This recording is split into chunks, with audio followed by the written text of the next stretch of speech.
बहू का मंगलसूत्र। शीतल अपने बेटे रंजीत की शादी स्वरा से करवाकर स्वरा को अपने घर ले आती है। अरे वाह, देखो तो सही कितनी सुंदर है मेरी बहू। बिल्कुल चांद का टुकड़ा लग रही है। जा बहू, अब तू अपने पति रंजीत के कमरे में जाकर आराम कर ले। रंजीत अपनी पत्नी स्वरा को अपने कमरे में ले जाता है, जिसके थोड़ी ही देर बाद शीतल एक गिलास में केसर वाला दूध लाकर रंजीत को देते हुए कहती है, ये ले बेटा, सोने से पहले एक गिलास दूध पी लेना, और हाँ, मेरी बहू का अच्छे से ख्याल भी रखना। इतना कहकर शीतल अपने कमरे में सोने के लिए चली जाती है, जिसके बाद स्वरा और रंजीत भी अपने कमरे में आराम करने लगते हैं।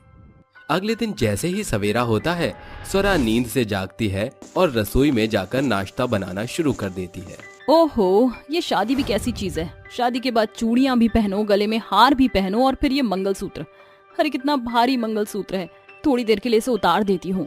स्वरा अपना मंगलसूत्र उतार कर रसोई में रख देती है, जिसके बाद वो आराम से खाना बनाने लगती है।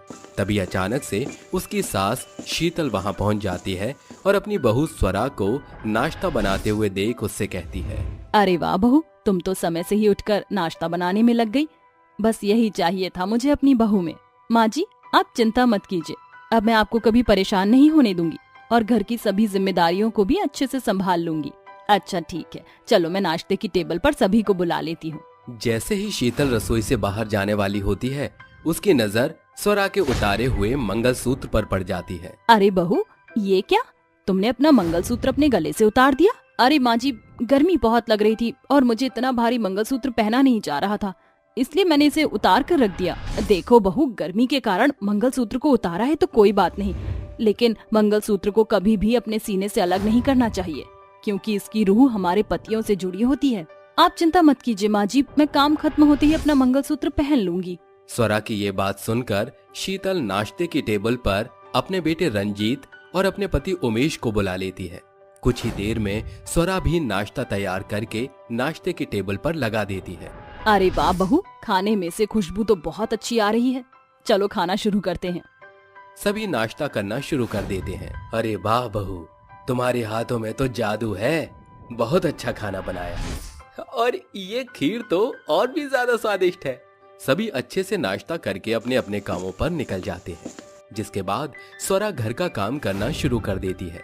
घर का काम करते करते वो फिर से अपने गले से मंगलसूत्र उतारती है और उसे टेबल पर रख देती है।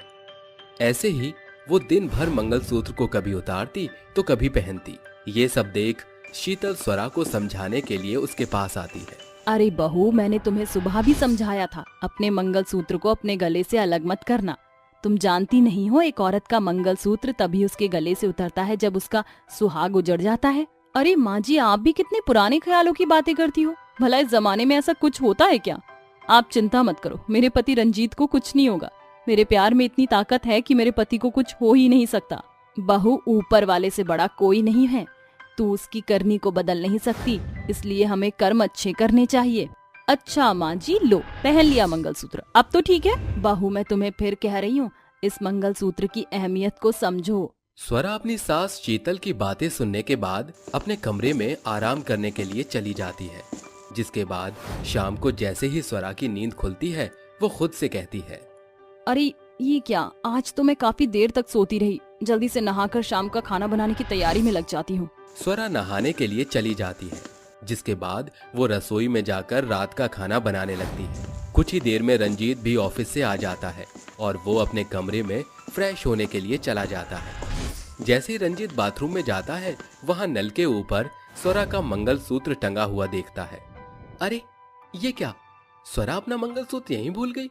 कोई बात नहीं, आज मैं ही उसे उसका मंगलसूत्र पहना देता हूँ। रंजीत मंगलसूत्र ले जाकर रसोई में स्वरा के गले में पहनाने लगता है। तभी शीतल रसोई में पहुंच जाती है और ये सब देखकर कहती है, देखा, इतनी बार समझाने के बाद भी तेरी पत्नी को मेरी कोई बात समझ नहीं आती। अरे मंगलसूत्र गले में पहनने की चीज है ना, कि उसे बार बार उतार कर यहाँ वहाँ फेंकने की। रंजीत, मैं तो इसे समझा समझा कर पागल हो गई हूँ, अब तू ही समझा। इतना कहकर शीतल वहां से चली जाती है, जिसके बाद रंजीत अपनी पत्नी स्वरा से कहता है, अरे मेरी जान, अगर माँ मंगलसूत्र उतारने के लिए मना करती है तो इसे अपने गले से मत उतारा करो। ये सब तुम्हारी भलाई के लिए ही वो कहती हैं। हाँ हाँ, अब तुम भी अपनी माँ के पक्ष में ही बोलो। अरे मुझे जब पहनना होगा मैं पहन लूंगी, इन सब दिखावे वाली चीजों से कुछ नहीं होता। रंजीत स्वरा को मंगलसूत्र पहनाकर नाश्ते की टेबल पर पहुंच जाता है, जिसके बाद सभी लोग नाश्ता करके वहां से चले जाते हैं। ऐसे ही कुछ दिन बीत जाते हैं और स्वरा की आदत ठीक नहीं होती। वो हर रोज कभी कहीं तो कभी कहीं मंगलसूत्र उतार कर डाल देती। एक दिन शीतल मंदिर से घर की तरफ लौट रही थी कि तभी उसकी नजर उसके घर के बाहर पड़े कूड़े पर पड़ती है। अरे ये क्या, इस कूड़े के अंदर क्या चमक रहा है? जैसे ही शीतल कूड़ा हटाकर देखती है, शीतल को कूड़े के अंदर स्वरा का मंगलसूत्र दिखाई देता है, जिसे देखते ही शीतल बहुत आग बबूला हो जाती है और गुस्से से मंगलसूत्र उठाकर स्वरा के पास जाती है। स्वरा, स्वरा, कहाँ हो तुम? अरे तुम्हें कितनी बार समझाया है कि मंगलसूत्र हमेशा अपने गले में डाला करो। आज तो तुमने हद ही कर दी। तुमने इतनी महत्वपूर्ण चीज को कूड़े में डाल दिया। ये तुम कैसे कर सकती हो? अरे माँ जी, गलती से सफाई करते करते कूड़े में चला गया होगा, ये मैंने जानबूझकर नहीं डाला। देख बहू, ये मेरी आखिरी वार्निंग है तुम्हें। इस मंगलसूत्र को आइंदा अगर अपने गले से उतारा तो मुझसे बुरा कोई नहीं होगा। शीतल इतना कह ही रही थी कि तभी अचानक से घर के टेलीफोन की घंटी बजती है। हेलो, कौन? देखिए, मैं रंजीत की कंस्ट्रक्शन साइट से बात कर रहा हूँ। दरअसल एक हादसे में रंजीत जी बिल्डिंग से नीचे गिर गए, जिसकी वजह से उनकी मौत हो गई है। लाश हॉस्पिटल गई है। मैं आपको एड्रेस भेज देता हूँ, फौरन हॉस्पिटल पहुँच जाइए। ये सुनते ही शीतल के पैरों तले जमीन खिसक जाती है और वो बहुत बुरी तरह रोने लगती है। अरे माँ जी, क्या हुआ? आप रो क्यों रही हो? शीतल के हाथ पैर कंपने लगते हैं और वो बहुत ही मुश्किल से बोलती है। रंजीत कंस्ट्रक्शन साइट पर था और अचानक से बिल्डिंग से नीचे गिर गया। अब वो इस दुनिया में नहीं रहा।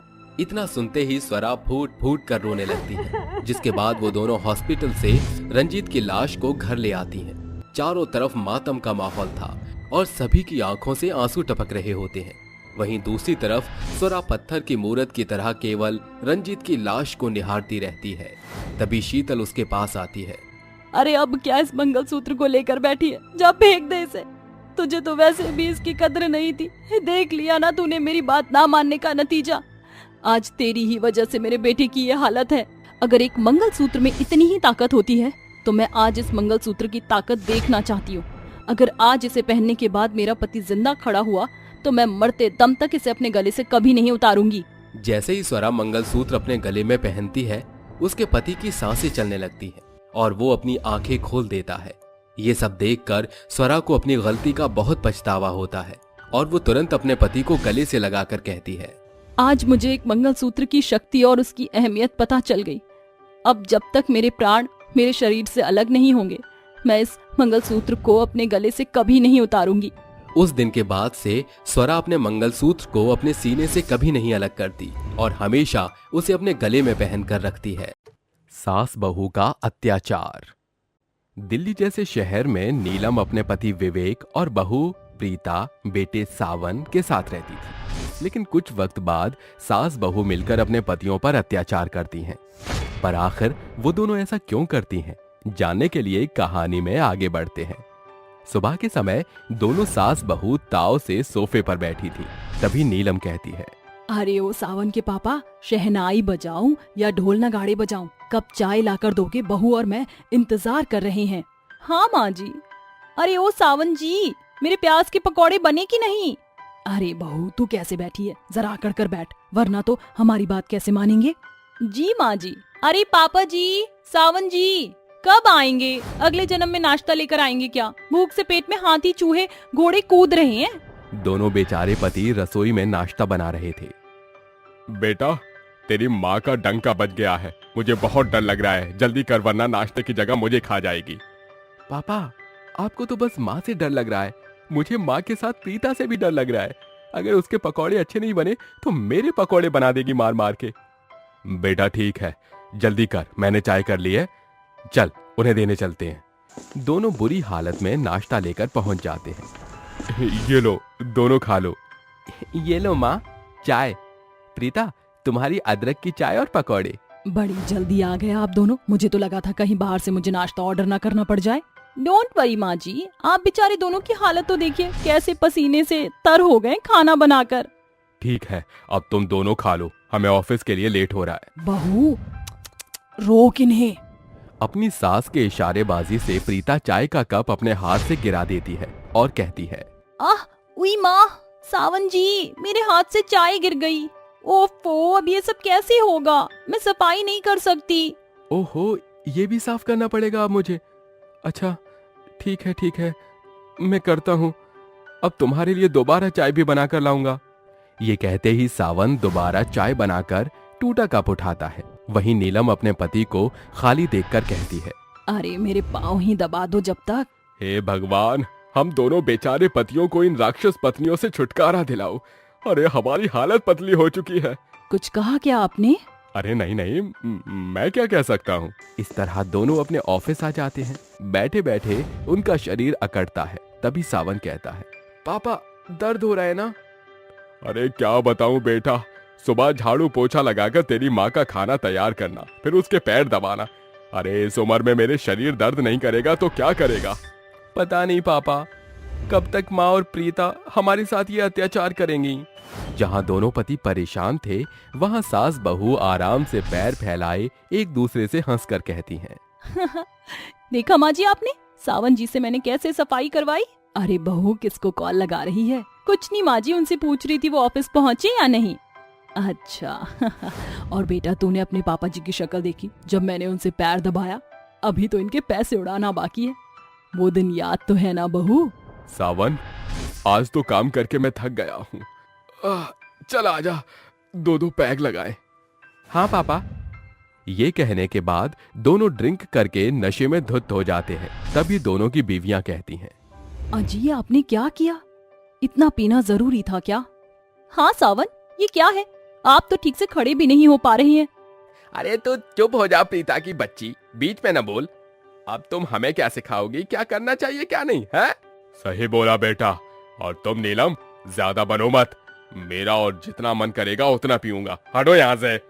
ये बोलकर दोनों अपनी पत्नी को धक्का देकर सोफे पर बेहोश हो जाते हैं। माँ जी, आप ठीक तो है ना? मैं ठीक हूँ बहू, तू तो ठीक है ना? अब इन दोनों का घर में पीना बढ़ता जा रहा है। कहीं एक दिन ये हम पर हाथ ना उठा दे, उससे पहले ही हमें अपनी चाल चलनी होगी। हाँ माँ जी, मेरे पास आइडिया है। ये कहकर प्रीता अपनी सास को सारा आइडिया बता देती है। अगली बार दोनों होश में आते हैं तो दोनों चोट खाई शेरनी बनी होती हैं। दोनों ने खुद को माथे और हाथ पर नकली चोट के निशान दे रखे थे। मेरा सिर बहुत चकरा रहा है। अरे नीलम, अरे कुछ लेकर आओ मेरे लिए। प्रीता, मेरा सिर दबाओ, तुम्हें सुनाई नहीं देता? अरे मेरा सिर दबाओ। बहुत हो गया आप दोनों का। कल रात को आप जानते भी हो आपने क्या किया। जरा देखिए हमारी हालत, कितना रात को मारा है आप दोनों ने हमें। भला कोई अपने नशे में धुत होता है क्या? मन तो आ रहा है सावन जी, मैं आपको इतना मारूं जितना आपने मुझे चोट पहुंचाई है। क्या हमने इतना सब किया? हमें माफ कर दो नीलम। हाँ प्रीता, मुझे भी माफ कर दो। अब आप दोनों को हम माफ नहीं करेंगे। आप दोनों की यही सजा है कि घर का सारा काम आप दोनों करेंगे, तभी ऑफिस जाएंगे। हमारी हर बात मानोगे, वरना हम घर छोड़कर चले जाएंगे और पुलिस को बता देंगे। क्या? नहीं नीलम, तुम दोनों ऐसे मत करना, वरना पुलिस हम दोनों को पकड़ लेगी। ये सुनते ही दोनों सास बहू एक दूसरे को आंख मारती हैं और दोनों पति जब से घर का सारा काम करने लगते हैं। और माँ जी, जब से हम दोनों के पति हमारी उंगलियों के इशारों पर नाचने लग गए। ये तूने बहुत सही तरीका दिया था। अब हम इनके पैसे उड़ाने चलते हैं शॉपिंग पर। हाँ चलो माँ। दोनों शॉपिंग पर जाती हैं और अपने पतियों के क्रेडिट कार्ड से खूब शॉपिंग करती हैं। अपना मेकअप करवाती हैं। जितना वो खर्च करती हैं उतना उनके अकाउंट से कटकर दोनों पर मैसेज आ जाते हैं और वो लोग कहते हैं, पापा मेरे अकाउंट से फिर से 1 लाख रुपए कट गए। आखिर मेरी बीवी कर क्या रही है? हाँ बेटा, मेरे भी अकाउंट से 2.5 लाख रुपए कटे हैं। मुझे तो समझ नहीं आ रहा आखिर ये दोनों मिलकर करना क्या चाहती हैं। फ्यूचर का सारा पैसा बर्बाद कर रही हैं। कुछ वक्त बाद हम दोनों को भीख मांगना पड़ेगा इन्हीं दोनों के लिए। हमारी एक गलती हम पर कितनी भारी पड़ी है ना पापा। क्या जिंदगी भर हमें यही करना होगा? तू फिक्र मत कर बेटा, मैं कुछ तरकीब सोचता हूँ। दोनों घर जाते हैं तो अपनी बीवियों से बोलते हैं, अरे ये सब क्या है? ये चिड़िया जैसा घोंसला क्यों बनवा लिया है? अभी पिछले हफ्ते ही तुमने 3 लाख खर्च किए थे और अब फिर से। देखें, आपके पैसों पर मेरा हक है। मैं जितना मर्जी उड़ा सकती हूँ। आपको क्या? प्रीता, ये सब क्या है? तुम जानती हो मेरी ये नई नौकरी है, पिछली तुम्हारी वजह से छूट गई थी। अब क्या मैं भिखारी बन जाऊं रोड पर? देखिए, मेरा जितना मन करेगा मैं अपना पैसा उड़ाऊंगी। ये सब आपको मुझ पर हाथ उठाने से पहले सोचना चाहिए था। मैं तुमसे माफी मांग चुका हूँ और जब से अत्याचार सह रहा हूँ, तुम्हारे कपड़े, बर्तन, सफाई सब मैं करता हूँ। पापा की हालत बहुत बुरी हो गई है। तो मैं क्या करूं? अब हम तो ऐसे ही रहेंगे। दोनों पत्नियों में से कोई सुधरने का नाम नहीं लेता और दोनों अपने पतियों से अभी भी घर के बहुत सारे काम करवाती थी, इतना कि उनकी तकलीफ भी समझने की कोशिश नहीं। तभी विवेक कहता है, अरे अब मैं बहुत दुखी हो चुका हूँ, इनके अत्याचार नहीं सह सकता। पापा, अब हमें इन्हें सबक सिखाना ही होगा। कुछ देर बाद दोनों दो औरतों से शादी करके गले में वरमाला डाले आते हैं। ये देखकर दोनों पत्नियां हैरान हो जाती हैं। ये सब क्या है? आप दोनों ने किसी और से शादी कर ली? हाँ, शादी की। और हमारा क्या? हमारे बिना शादी कैसे करी? हम दोनों तो आपसे प्यार करते हैं। इन सब बातों का कोई मतलब नहीं है। हमारे लिए नई पत्नियां हम ले आए जो हमारा बहुत ख्याल रखेंगे, हमसे काम नहीं करवाएंगी। माँ और तुमने हम दोनों का सुख चैन छीन लिया। अब आप दोनों यहाँ से जा सकते हैं। हाँ, अब से ये मेरे पति हैं, तुम्हारे नहीं। तू चुप कर काली बिल्ली, मैं इनकी पत्नी हूँ। सावन जी, मुझे माफ कर दीजिए, पर मेरे को ऐसे मत छोड़िए। हाँ विवेक जी, ऐसा मत कीजिए। मैं आपके बिना नहीं रह सकती। वो सब झूठ था, हम नाटक कर रहे थे। पता है, तुम दोनों नाटक कर रही हो। बस यही तुम्हारे मुंह से सुनना चाहते थे। डरो मत, ये सब हमारा एक ड्रामा था। हमारी कोई शादी नहीं हुई है। क्या? इतना बड़ा धोखा? पर क्यों और कैसे पता चला? क्योंकि माँ, आपकी बेवकूफ बहू ने उस दिन मुझे कॉल लगाया और काटना भूल गई और हम दोनों ने आपकी सारी प्लानिंग सुन ली। आपको हम दोनों ने नशे में नहीं मारा था, तब भी आप दोनों ने हमारा फायदा उठाया। हमें माफ कर दीजिए, हम दोनों शर्मिंदा हैं। हाँ, हमें माफ कर दीजिए। हमें डर था कि कहीं नशे की धुत में आप हमें मारे ना, इसलिए हमने ऐसा किया। दोनों की बात सुन उनके पति उन्हें माफ कर देते हैं, जिसके बाद दोनों पति पीना भी छोड़ देते हैं और खुशी खुशी अपने पतियों के साथ वो रहने लगती हैं। माँ, आप अपना ख्याल रखना। मैं बांस की लकड़ी लेने जंगल जा रही हूँ। ये बोलकर 12 वर्षीय सलोनी आरी लिए जंगल की ओर अग्रसर हो जाती है, जहाँ एक बुढ़िया बैठी होती है। ये लो बूढ़ी अम्मा, मैं तुम्हारे लिए रोटी ले आई। सलोनी, तुम्हें स्मरण था? अरे बूढ़ी अम्मा, भूलती कैसे? पिछले 6 माह से आपसे मेल मिलाप जो बढ़ गया। वैसे भी मेरी माँ कहती है कि किसी की भूख मिटाने से बड़ा पुण्य प्राप्त होता है। तुम्हारी माँ ने तुम्हें सुनहरी सीख दी है सलोनी। वैसे तुम्हारी माँ के रहते तुम इस बांस के जंगल में क्यों आती हो? इतने बचकानेपन में बांस का बोझा उठाकर तुम्हारे कंधे नहीं थकते। हाँ बूढ़ी अम्मा, मगर मेरे सिवा माँ का है कौन? माँ महीनों से बीमार है। ऐसे में मैं रोजाना इस जंगल से बांस काटकर बांस की टोकरी, बर्तन बनाकर बाजार में बेचती हूँ। उसी से हम बेबस माँ बेटी का गुजर बसर चलता है। कुछ देर बाद बूढ़ी अम्मा, आपसे बतियाते हुए मैंने बांस काट भी लिया और गठरी भी बांध ली। अब मैं चलती हूँ। सलोनी बांस की गठरियों का बोझा उठाए घर आकर देर दोपहरी धूप में टोकरी बर्तन बनाकर उन्हें बेचने बाजार जाती है। रात को राशन पानी लेकर घर आती है। समय ऐसे ही गुजरता है। अगली सुबह, ये लो बूढ़ी अम्मा, आज मैं आपके लिए बाजरे की रोटी लाई हूँ, साथ में लहसुन की चटपटी चटनी भी है। बुढ़िया सलोनी के हाथ का बनाया खाना खाकर उसका बखान करते हुए कहती है, अरे वाह सलोनी, तुमने तो सयानों को भी पीछे पछाड़ दिया। खाना बनाने में एकदम नपा तुला हाथ है तुम्हारा। शुक्रिया बूढ़ी अम्मा, मैं चलती हूँ। ऐसे ही कई दिन गुजर जाते हैं। एक रात बब्बन उनके दरवाजे पर दस्तक देता है। अरे ओ मरियल माँ की बेटी, कहाँ मर गई? सामने आ। बब्बन चाचा, आप?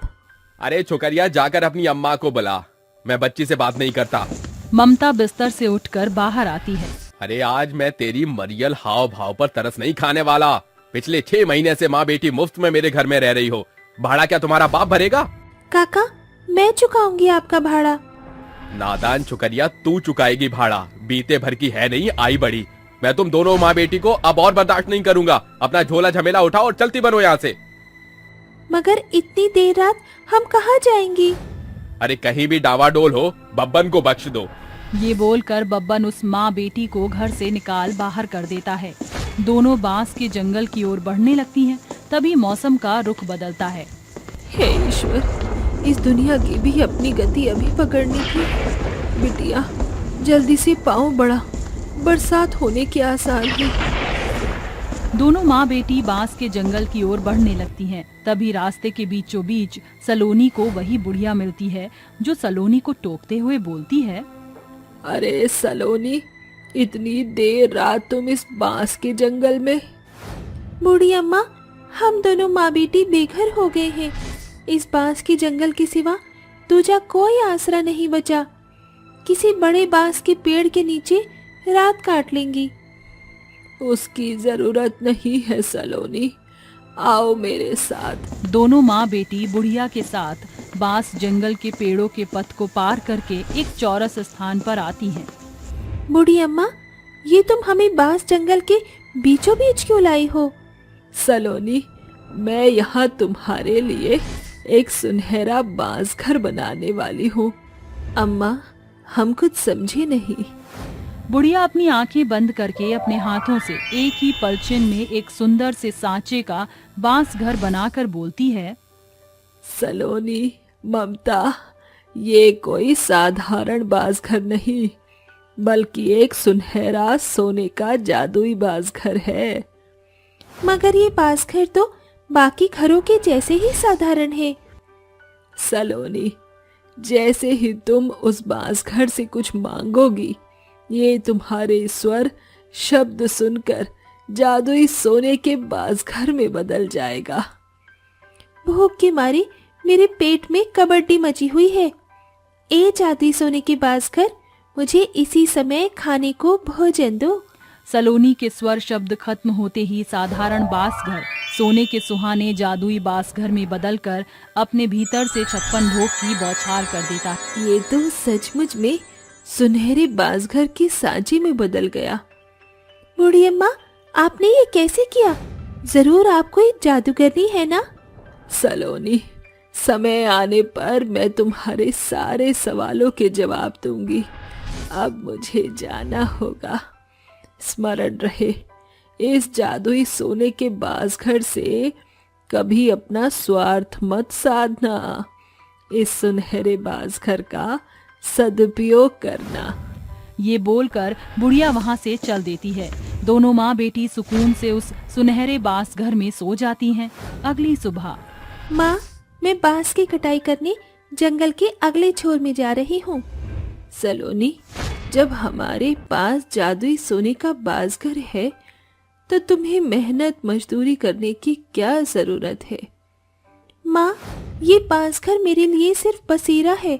मैं इसे अपना स्वार्थ नहीं साध सकती। ये सरासर गलत होगा। मैं अपनी मेहनत के बलबूते पर आपका और अपना पेट पाल सकती हूँ। समय गुजरता है। सलोनी हर एक सुबह बांस की कटाई करके दिन भर टोकरी बर्तन बनाती और सांझ होते उन्हें बाजार में बेचने जाती। एक दिन की बात है, सलोनी बांस काट रही थी। तभी एक बूढ़ा वहाँ से रोते बिलखते गुजरता है। ठहरो बाबा, आप इतने हताश परेशान क्यों हैं? अरे क्या बताऊं बेटी, कल मेरी बेटी का ब्याह होना है, मगर मुझ गरीब बेबस बाप के पास एक पैसा भी नहीं है। पैसे की पाबंदी से कल मेरी पगड़ी उछलने से बेहतर है मैं मर जाऊं। ठहरो बाबा, मेरे पास तुम्हारी समस्या का समाधान है। सलोनी उस बाबा को लेकर अपने जादुई सोने के बांस घर के पास आती है। ए मेरे जादुई सोने के बांस घर, ये बाबा बेहद बुरे दौर से गुजर रहे हैं। इनकी बेटी के ब्याह के लिए मुझे तुम्हारी मदद चाहिए। सलोनी की निश्वर्त मांग सुनकर जादुई सोने का बांस घर सुनहरे चमक से सराबोर होकर सोने के बड़े बांस घर के सांचे में ढलकर अपने भीतर से सोने के सैकड़ों सिक्के, जेवर और पैसे की भरमार करता है। ये लीजिए बाबा, इसे आप बतौर बड़े धूमधाम से अपनी बेटी का ब्याह कर पाएंगे।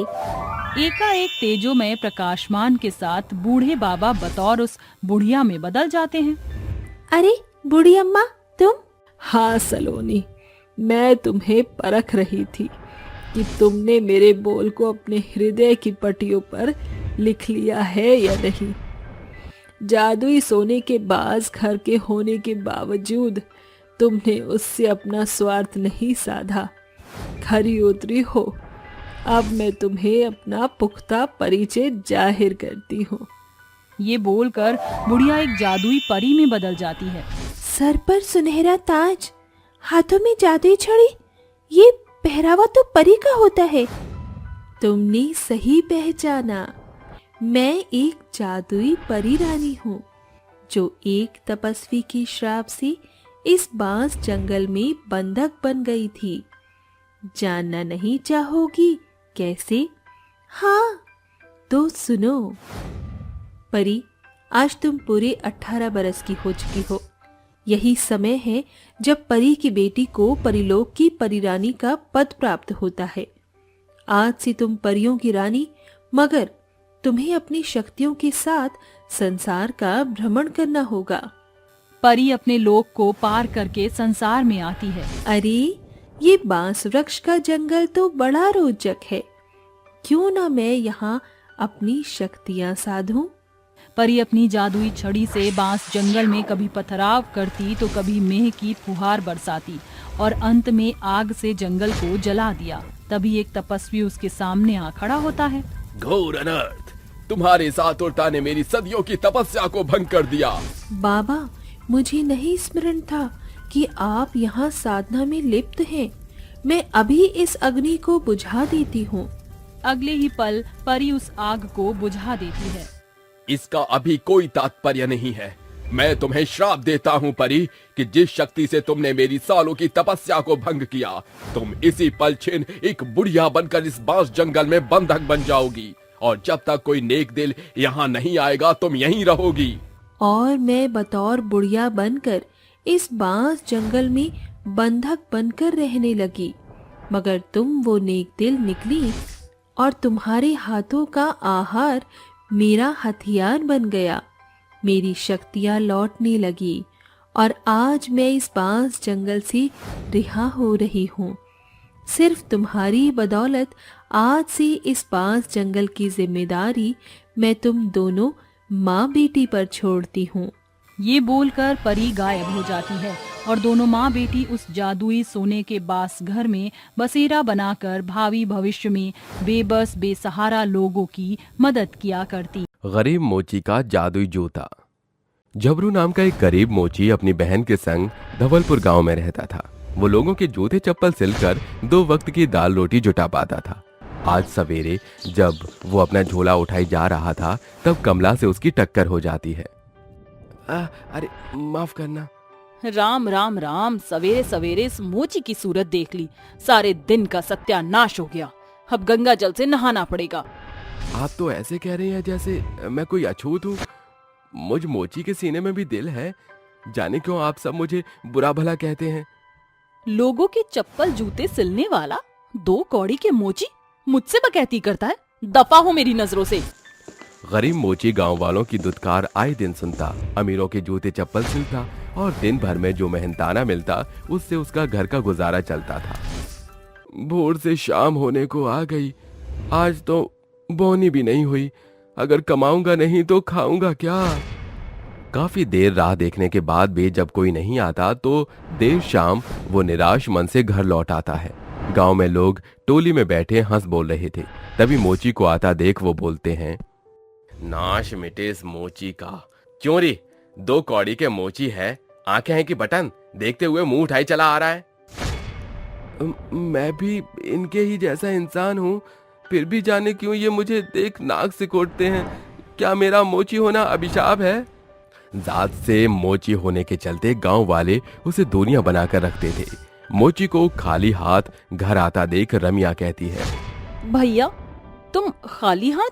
आज 1 भी रुपए की कमाई नहीं हुई, कोई भी आदमी जूता चप्पल सिलवाने नहीं आया। घर में बनाने को कुछ भी नहीं, क्या आज रात हम भूखे ही सोएंगे? भरा पूरा गांव है, कोई तो हमें खाने को दे ही देगा। जबरू सभी से खाने को मांगता है, लेकिन पत्थर दिल लोग मदद करना तो दूर, गरीब मोची को खरी खोटी सुनाकर उसे भगा देते हैं। अरे जिस गांव में रहने वाले लोगों के बीच अपनापन न हो बल्कि जिल्लत भरी जिंदगी हो, वहां रहना सही नहीं है। लेकिन हमारे पास दूसरा कोई ठिकाना भी तो नहीं, हम जाएंगे कहाँ?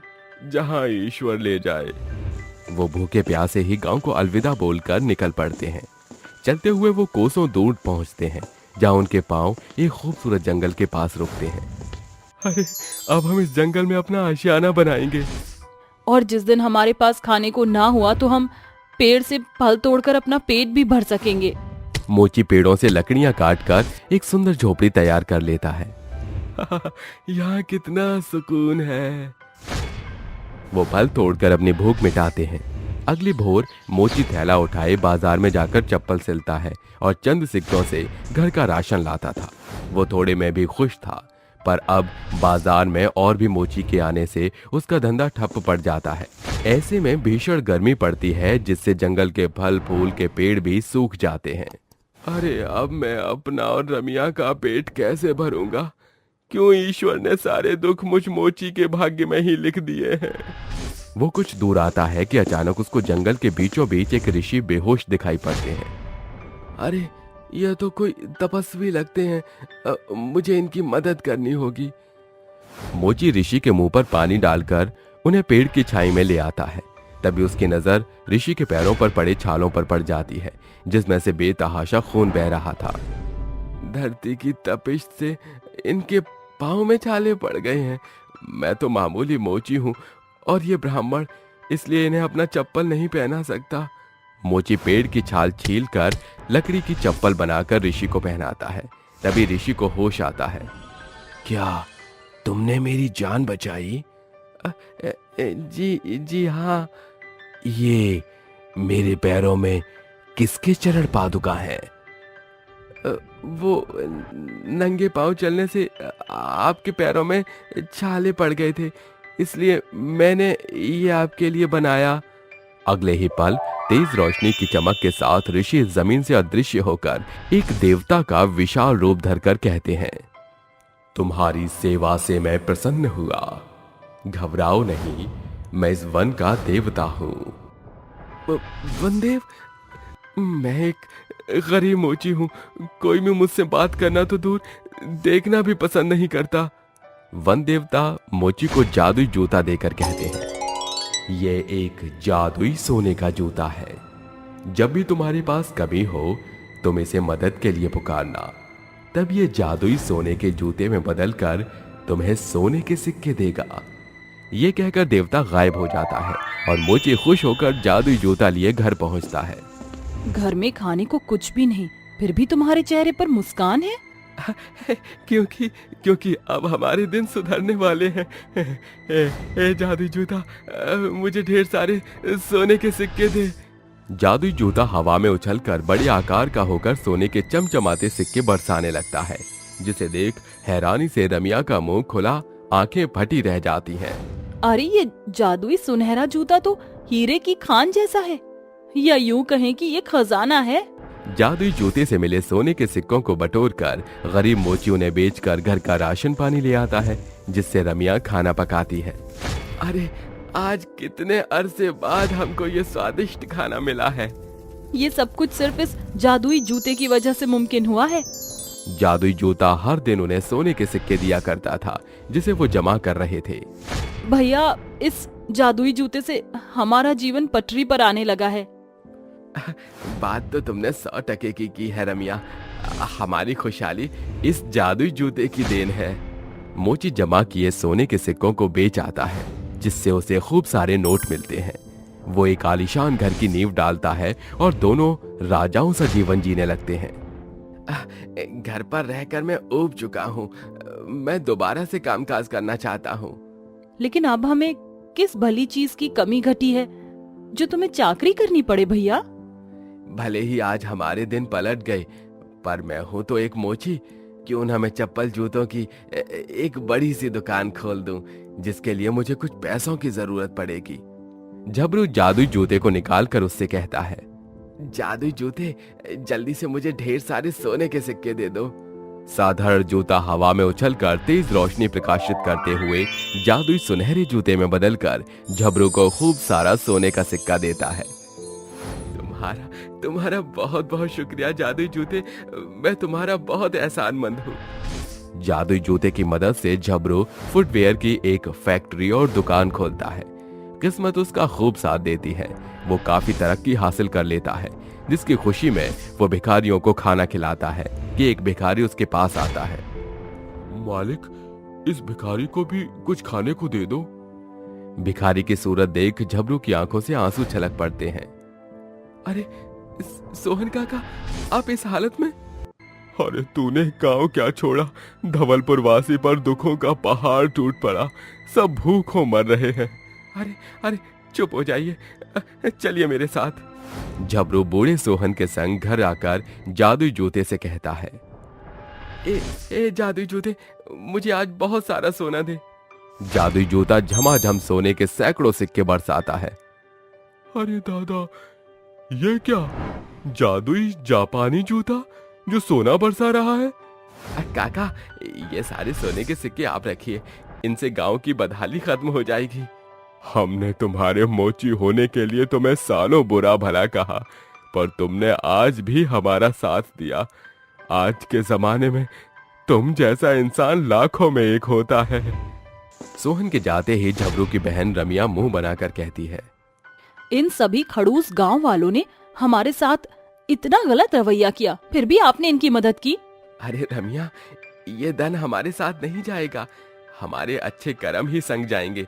इसलिए जब तक जीवन है दूसरों की मदद करना हमारा कर्तव्य है। रईस हो जाने के बाद भी गरीब मोची झबरू के अंदर रत्ती भर का भी घमंड नहीं आता और वो जादुई जूते से लोगों की मदद किया करता था।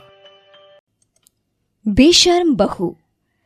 60 वर्षीय अजीत घड़ी की ओर नजरें गड़ाए हुए अपनी बेटी के घर लौटने का इंतजार कर रहा था। तभी एकाएक नशे में धुत एमी लड़खड़ाते कदमों से घर में चली आती है।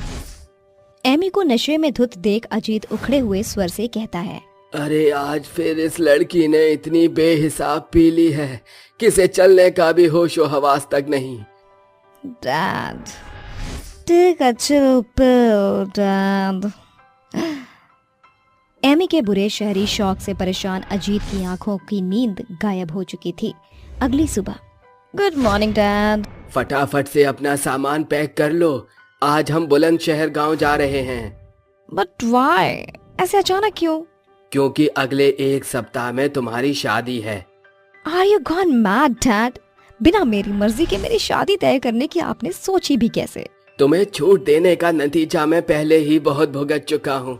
मैं तो इस सोच से बुलंदशहर छोड़कर मुंबई आया था कि तुम यहाँ रहकर अपनी स्वर्गवासी माँ के सदमे में न डूब जाओ। शायद अब तुम्हें गांव की मिट्टी ही वो संस्कार दे सकेगी जो मैं लाख कोशिशों के बावजूद भी न दे पाया।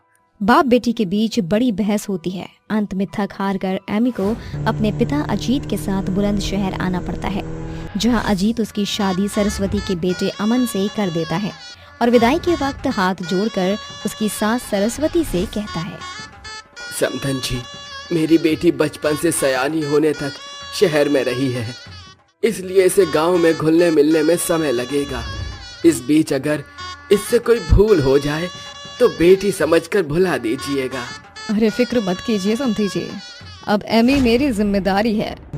बारात बहू एमी समेत वापस लौट आती है और सरस्वती एमी की आरती कर ही रही होती है कि वो झटके से घूंघट उठाकर कहती है, अरे सासू मॉम, बंद करो ये तामझाम। ससुराल में आई हूँ, सरहद की सीमा पर लड़ाई लड़ने नहीं जा रही।